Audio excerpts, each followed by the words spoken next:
Happy All Labor right. Well, Day. I'm so excited to welcome you guys to Hello Freedom, Alex Jamieson and Bob Gower.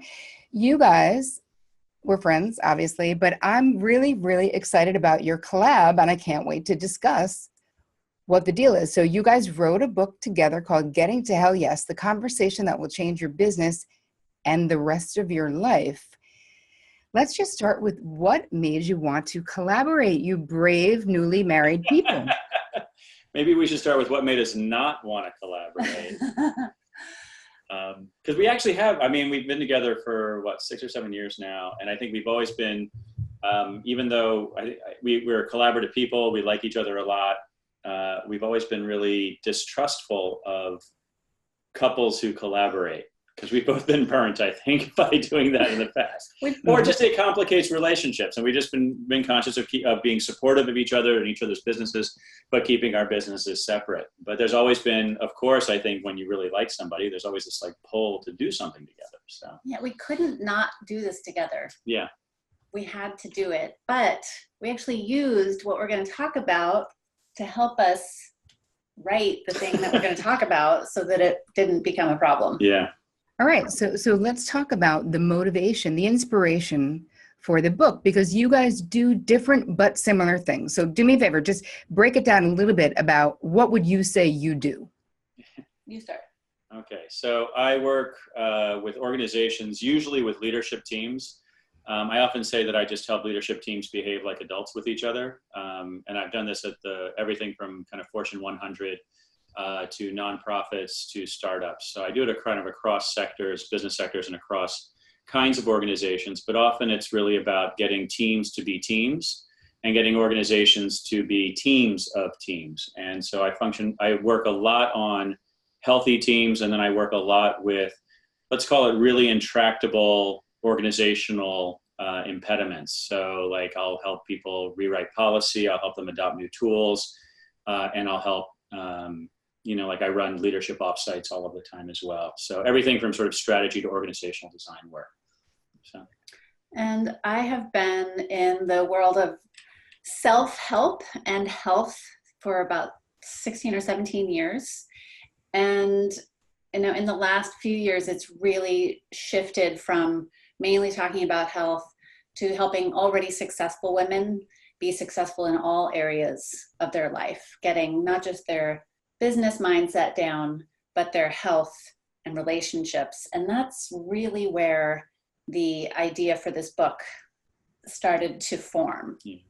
I think we both, we've had the experience over the years of knowing each other and talking about our work, that we're always that's what I do. And we just do it sort of at different scales. We're both really very much about behavior change and about helping people, both mindset shifts and behavioral shifts, and sort of how difficult that is for most people to accomplish. So I tend to work at the organizational level, and in a context where when I'm working with people, whether it's one-on-one or as a group, it's in the context of shifting their organization's behavior.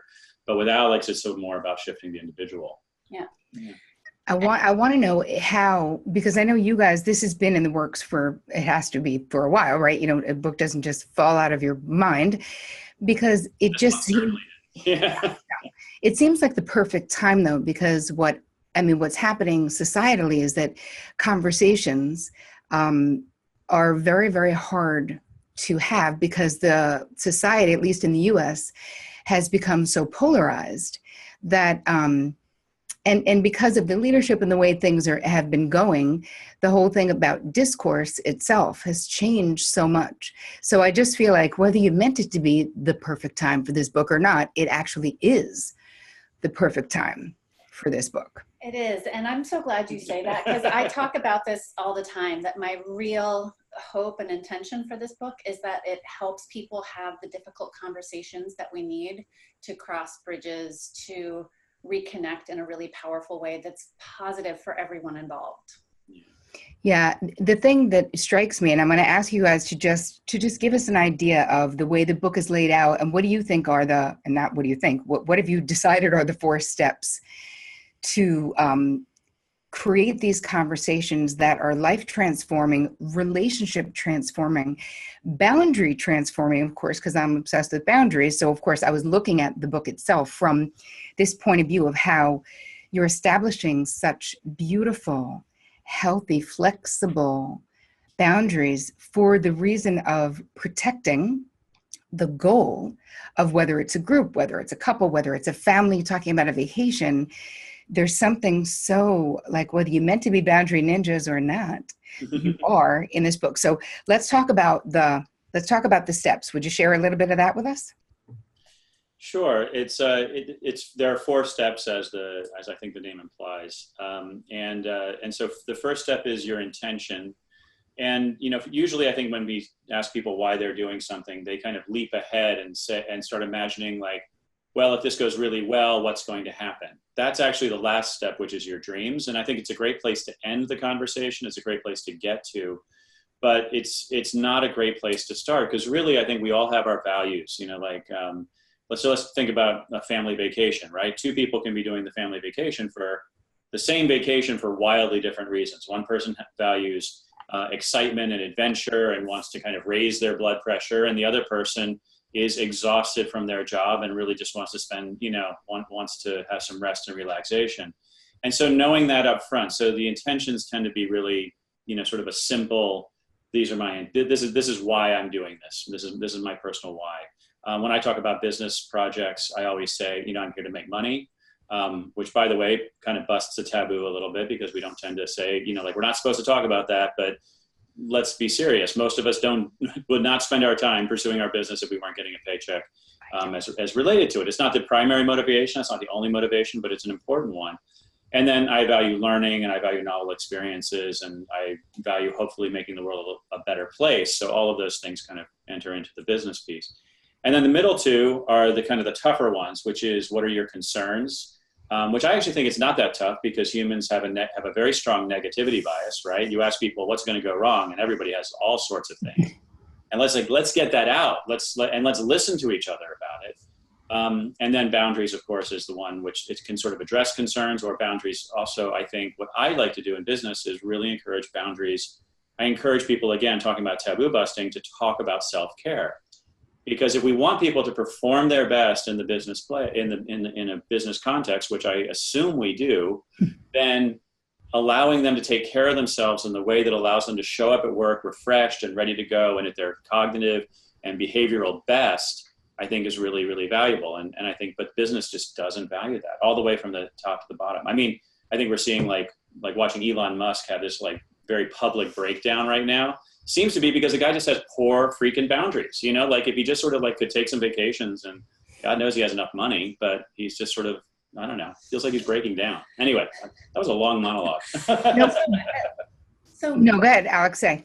So we've described briefly the first 3 parts: intentions, concerns, boundaries. And I know for your purposes, getting to boundaries is, one of the most important things that you talk about. And I had such a hard time in the past figuring out what my boundaries were, and setting it up with those 2 pieces beforehand helps you figure out what they are pretty easily. And I like to describe boundaries to my clients as a line across which I will not go, and a line across which other people are not welcome. Mm-hmm. And we like to preface this whole conversation with, you might not get everything you want. You're not ordering off a menu here, but Let's put it all out on the table. Right. And then after boundaries, always end on a high note. So your dreams, your desires, like, what will this really do for me, for you, for us? What are our big, big vision and goals and passions here? And ending on a high note is really a great way to wrap it up. It's not just about boundaries that I don't want. It's, I want this, so let's section off this part so that this is possible. Right. The part that I think is really interesting from a therapeutic point of view, because that's also the lens through which, obviously, I see everything because I'm a therapist, is that the part of the self-care where you're actually making the responsibility of self-care, the person whose responsibility it is, which is the person whose care we're talking about, is you're really shifting something. Because this 4-step process, as I was reading through it before we were going live, I was thinking about how therapeutically it's based. I know you both have had a ton of therapy because we're friends, I imagine, which I actually know. But there's something about this step of making people think about self-care, start to take responsibility for it, agency, ownership of it. Because what I find happens in the teams that I've been on in the past, when I used to be a talent agent, when I was running a talent agency, all of these things, is that you have these different personalities at work. And you have the people who are like the work martyrs, who just want to say how much they're so busy and how they never sleep and how they stayed till 11 o'clock or 12 o'clock and la, la, la. But they use this as a justification for the breakdown, for the snippy attitude. Well, I was here till midnight. Yeah, well, who told you to be? Like, you were here till midnight because you're a martyr, and you're actually not doing the steps that we've agreed to do properly if you're not taking time to sleep properly or whatever it is. But I think that's a really brilliant way to gently have people take responsibility for themselves. And actually every step of this effective conversation that you guys have created really does that. And so I think that you end up seeing who are the weak links, or what are the weak parts of the link. But what's beautiful about what you're creating is that there's a chance, if the person's like, wow, I don't know squat about self-care, or I'm not great with that, you can be like, okay, well, this is the perfect time to decide what that might look like for the good of the project or the vacation or the family, whatever it is that we're using this for. So tell us a little bit more about, where can people use this conversation? And basically it's a blueprint, right? It really is like a step-by-step blueprint. So what situations is it right for? Yeah, actually, before we get to that, I just want to kind of reiterate something you said, which is that having a blueprint for the conversation is a real way to get people to actually think about things that we always talk about. We're trying to take the implicit and making it explicit, and we're trying to make it explicit before we run into trouble, because I think some of the worst interpersonal experiences I've ever had is when I've stumbled across somebody's boundary. I've violated a boundary that I didn't even know was there, or I asked somebody, like to as a manager, I've asked them to work late on a night when they've got something else going, like where we haven't really talked about self-care. We haven't really talked about, and I haven't had like the empathy. And I really think ultimately what we're doing is we're trying to develop a kind of empathy for each other. And I always say that this can be a tactical empathy. It can almost be, like almost a strategic empathy. If you're not someone who values empathy, I still think it's really, to know where your counterpart is coming from is a way to get what you want, is a really clear way to get what you want. So the structure of the conversation, I think, is really valuable. And then, I don't know, we keep testing and we keep finding new places for it to work in new ways. We actually used it this morning. I'm going to go out on a limb and say you can use it for everything. Anything where, you're going to do it with somebody else and you're likely to have emotions run high, frankly, so it can be that. And I think business, it's all over the business. I use it in sales all the time without even letting people know that I'm using it. So I'll go into a sales situation, people, reach out to me because they think that, obviously they have a problem. And for some reason, they think that I might be able to help them with it. So I'm like, okay, so why do you want to work on this particular thing? That's what I'm teasing for your intentions, and I'm like, hey, if we're going to run into trouble, or I even ask people to say, like, it's 2 years from now when we failed completely at this. Why did we fail? What was it that got in our way? What is it that broke this down? And it allows me to kind of begin to map the landmines. Or, in organizations, I frequently need to know, who has signing authority on this particular, like it's a boundary, right? Like, who do I have to talk to, or who else has to be a part of this conversation? So I just kind of go through this and then I allow people to sort of talk about their hopes and dreams. Hey, if this goes well, like what happens? Yeah. And I think it sets us up, it sort of goes through a really nice emotional arc, and it really usually sets me up to either determine we're not a match or we are a match. So if we go back to the beginning of what you guys are saying, the first step that you say in your instructions is to set the stage. Mm-hmm. So why is that important? Well, I've taught this to many clients, many personal clients, one-on-one. And, I ask them, how would you like it if somebody just springs a conversation on you that's about to get really deep? Or how do you feel when somebody says, we need to talk? That never goes well ever, right? Yeah. People are immediately defensive. Yes. Can we just all agree, never say that. Just never, if you want it to go well. Right. Because immediately, you just said that and I got constricted inside. We have to talk. Yeah. Oh my God, I'm in trouble. Why do we have to talk? So I've actually coached people to, just write it on a sticky note, intentions, concerns, boundaries, desires, and hand it to the person you want to have a conversation with. And maybe make a date for like 24 hours or this weekend when, the kids are asleep, or let's on our date night, like, give the person some time to introduce them to something. Yeah. So setting the stage, it's so kind. Bob likes to call this an emotional prenup. Like, how can you be really kind? Like he said, tactical empathy, and preparing somebody else to enter into a brand new kind of conversation is really sweet. And I think also just setting the stage is just making the space for it, I do a lot of facilitation and a lot of conversations, and it's so often like people just sit down and say, okay, what are we talking about? And I was like, no, let's, and then you have to think, I always like to think about the space we're in, do I have a window? Can I see outside? Is it a space that actually, there was a study I just read about where they had people like look at a wall, and then they had people look at trees, two different study groups. And then someone would like come along and stumble and drop things in front of them. And it was the people who looked at trees were much more likely to help the person who stumbled and fell in front of them than the people, that was the only variable, was what you had been looking at, right. What was in your field of vision. And so I really think we don't pay enough attention, especially in the business world, but even in our private lives, like to really just taking time to sit and talk and, making the space for it. And actually, so this morning we used it in a very personal conversation in our family. And we have two rules in our relationship. One, two main evolving ones. List. Yeah. If one of us has had even one glass of wine and we start to get prickly or start to disagree, we're like, nope, we're going to table this until tomorrow. Yeah. Totally. The other rule is if anyone's hungry and hasn't eaten in a while, like, let's pause, let's feed each other.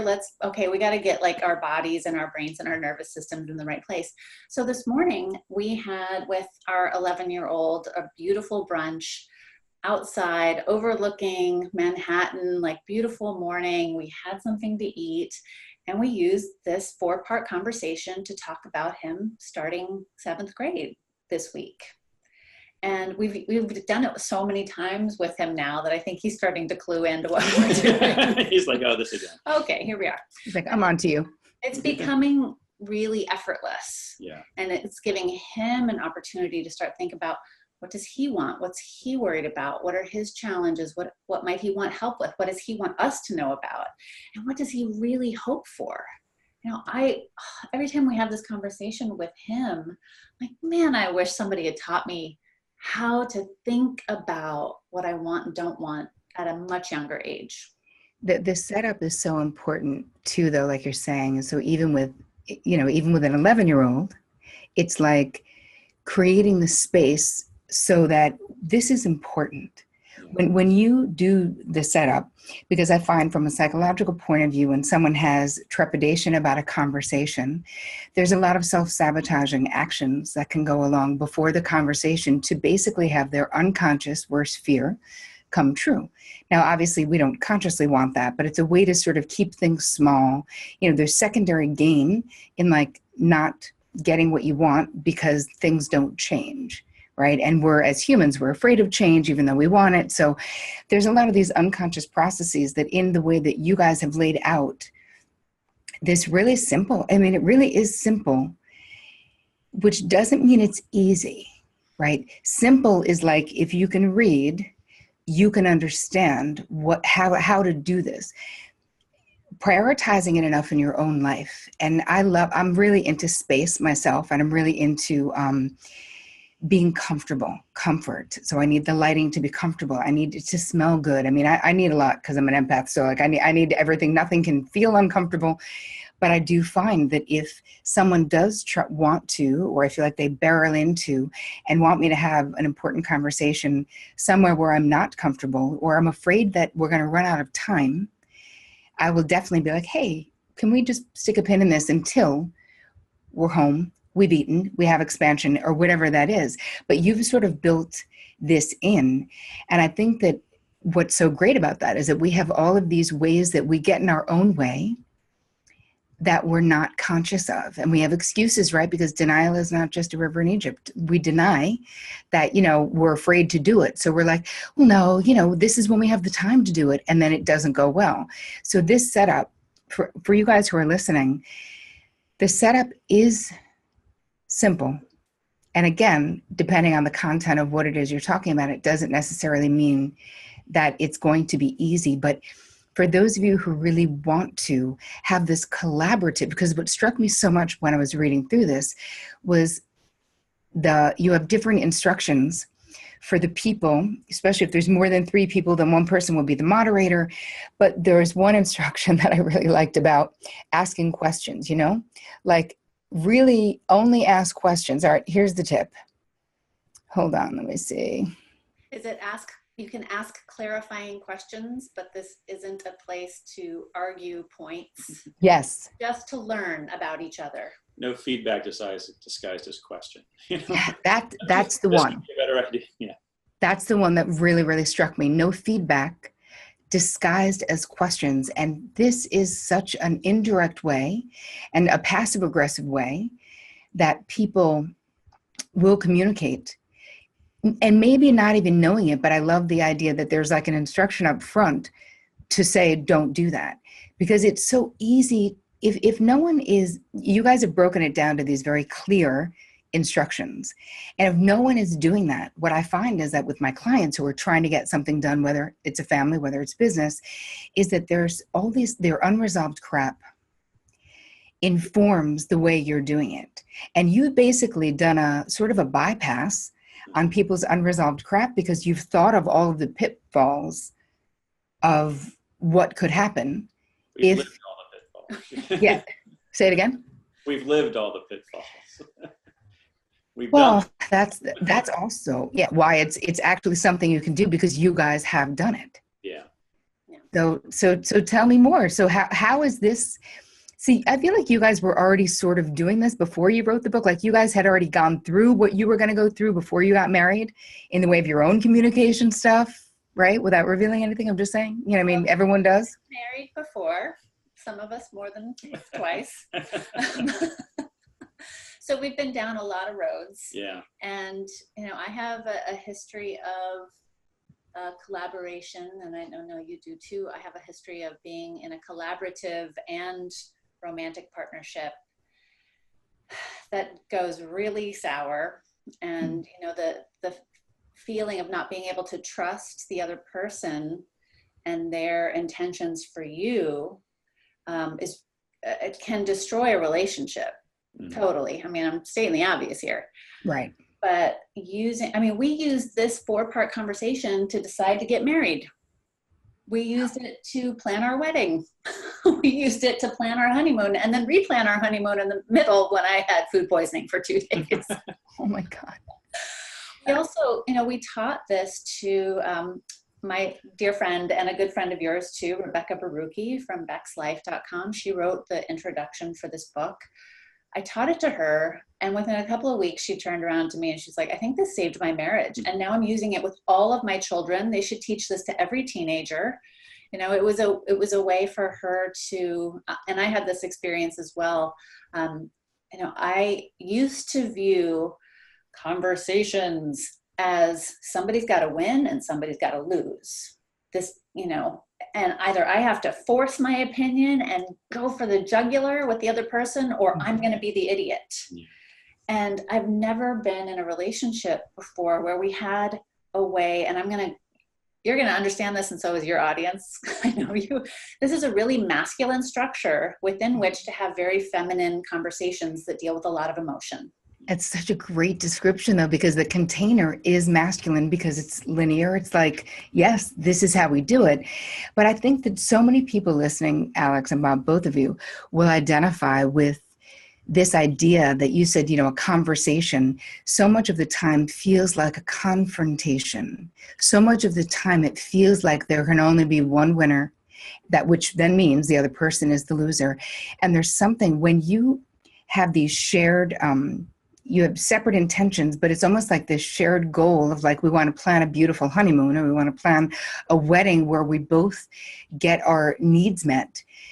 This is such a beautiful way of being like, this is really collaborative dialogue, problem solving, and creation.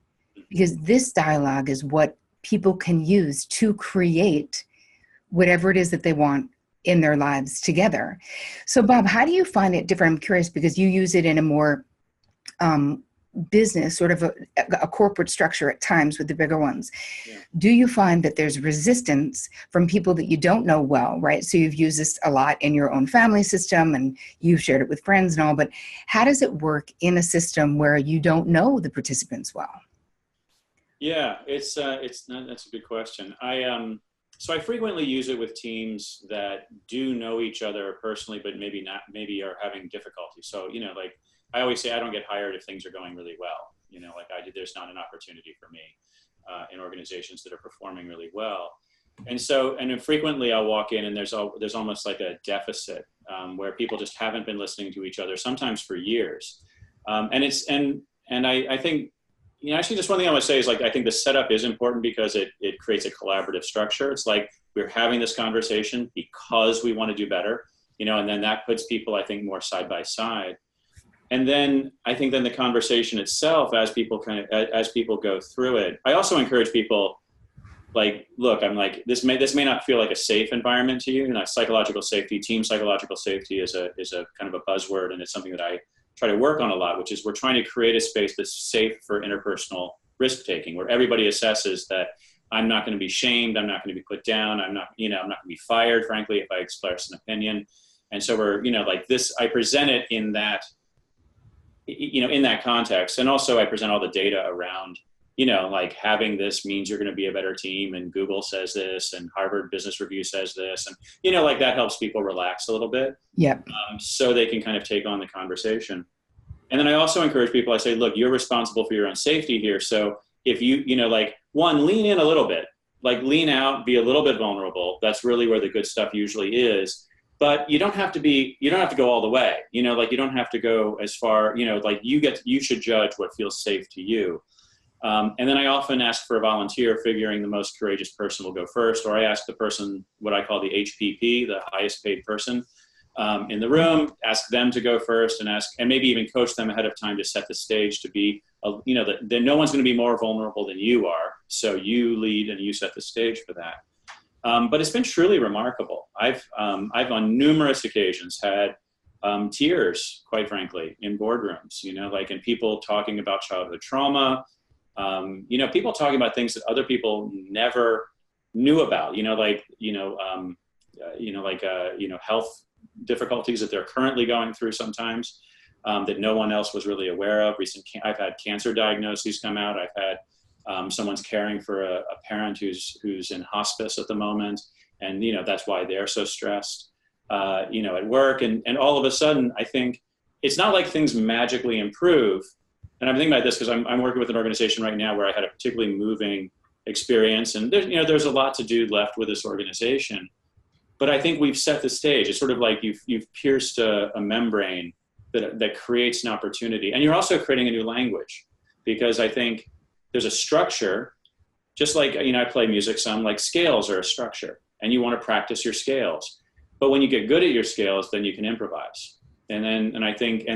So you don't always have to go intentions, concerns, boundaries, dreams, or, you can say, what do you really hope for? I can just say, what are you concerned about? We can kind of bounce around a little bit. And today, actually, when we did the conversation, I think we only got through 2 steps, but they were robust, and we weren't like rigid that we're going through it. It was more just a topic of conversation where, we kind of sneak it in.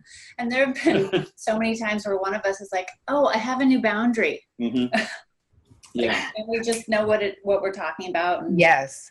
Yeah. And what I also find with people in general, being a therapist, is that when you're asking a question of someone and you are actually listening, people are very forthcoming. Yes. They're interested in sharing. They're interested in sharing themselves in an authentic way.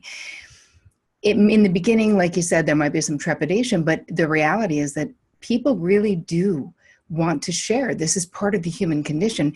they have to get over, sort of like you said, if you go into a situation or even in a relationship, if they've been very polarized, if they have not been using good listening skills, it can then be very scary to do it. But once you establish the rules of, no, criticizing and like a fake question and all those types of things, I feel like people want to be seen, right? This is part of our human makeup.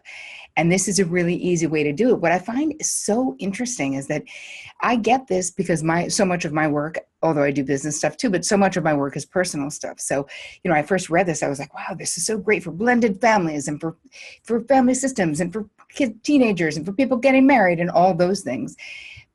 To see it work and for you to have actual information from your own experience that it works in a corporate setting is just so genius, because it really does just tell us that we're the same, and that when we're on the same page, whether you're in a family system, whether you're planning a wedding, or whether you're in the boardroom, if you feel valued, respected, you don't feel like someone's trampling on your boundaries, you're way more productive, much more happy. You have a lot more harmony within the system itself, whatever the system is. And so many people are dissatisfied in their work lives, let's say, for example, because they don't feel they can really be themselves. And this conversation, I think, allows for people to be authentic, like really be seen, really be themselves. Yes. And that allows for so much deeper satisfaction.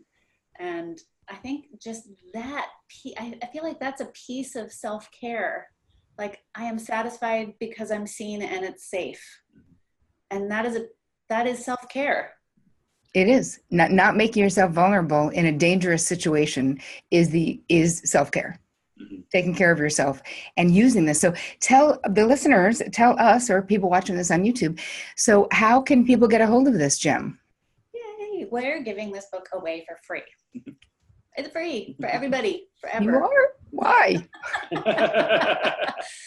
Well, listen, we actually talked about going down the traditional publishing route, and I was like, I don't want to blow this up and do a 300-page book. Yeah, we still may. I mean, I think there's a lot of material, there's a lot of place to go, but this is the first foray, and we just really think this tool. We wanted to make it really tool focused and really just get this tool into as many people's hands as possible. Yeah. And frankly, just from a like, we're giving it, we put a lot of work into it, and coming back to like bursting the financial, like taboo. If people know about us and think we're great, we make money, like frankly, yep. If you go to my website or Alex's website and then hire us, that's one of the ways we make money. And also we have this idea that it might become some kind of line of business for the two of us. We want to do workshops with this and give talks. And we just realized that the more people who had it in their hands, the better. And we didn't want to be stingy with that. I love it. Okay. So we're going to be able to put a link somewhere. Yes. gettingtohellyes.com. Yeah. Easy enough. Just getting to hell yes. You can't beat it. Well, you guys, thank you so much for spending so much time here on Hello Freedom. It was such a pleasure, as it always is. You guys who are listening, all the information that you need, in case you couldn't remember that, although it's just gettingtohellyes.com. It's very easy to remember. Everything will be on the show notes, as it always is. So I want to say thank you guys for taking time out of your day to share this with us. I'm super, super amped. I feel like we should do a live event in New York together. Let's do it. Okay. Yes. Do it. All right, guys. Thank you.